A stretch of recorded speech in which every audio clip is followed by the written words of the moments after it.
സാബുവിന്റെ ഒരു കാഴ്ചപ്പാടില് ശരിക്കും ആരുടെ ഭാഗത്താണ് ന്യായം? ഇപ്പം ഷാനവാസുക്ക സംസാരിച്ചു തുടങ്ങിയത് അനുവിന്റെ പ്രശ്നത്തിൽ നിന്നാണ്, പാത്രം കഴുകുന്നതുമായി ബന്ധപ്പെട്ട കാര്യത്തിൽ നിന്നാണ് ആ പ്രശ്നം വരുന്നത്.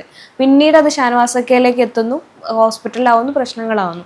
ശരിക്കും ഇതൊന്ന് അനലൈസ് ചെയ്യുമ്പോൾ ആരുടെ ഭാഗത്താണ് ന്യായം തോന്നുക? രണ്ടുപേരുടെ ഭാഗത്തും അങ്ങനെ ന്യായം എന്ന് പറയാനില്ല. കാരണം ഇവര് എന്തോ അവർക്ക് ക്യാപ്റ്റൻസി കിട്ടിയപ്പോൾ തന്നെ അവർ രണ്ട് ടീംസായി. അതെ അതെ, അപ്പം ഒരു ടീം വിചാരിക്കും ഇവർക്ക് എങ്ങനെ പണി കൊടുക്കണമെന്ന്, അപ്പൊ മറു ടീം വിചാരിക്കും ഓക്കെ ഇവർക്ക് ഇങ്ങനെ തിരിച്ച് പണി കൊടുക്കാം.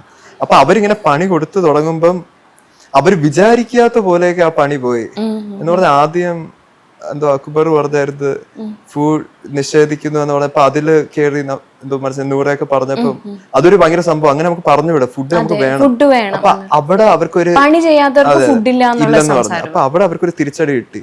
അതുപോലെയാണ് ഷാനവാസ് ഖാന്റെ സംഭവം നടന്നത്. പെട്ടെന്ന് അത് നടന്നു എന്ന് പറഞ്ഞാൽ അവരൊരിക്കലും ഇങ്ങനെ എക്സ്പെക്ട് ചെയ്തല്ല കളിച്ച്. അവരൊരു പോയിന്റ് വെച്ചിരുന്നു ഇത്രയും വരെ പോവുള്ളൂ, പക്ഷെ ഇത് അവിടെ കയ്യിൽ നിന്ന് പോയി. അതിന്റെ ഡോസും കിട്ടി. അടുത്ത ദിവസം അവരെല്ലാം നന്നായും ചെയ്തു. പിന്നീട് അങ്ങോട്ട് മൊത്തത്തിൽ നന്നായി. അതാണ് ബിഗ് ബോസിന്റെ ഒരു ഗുണം.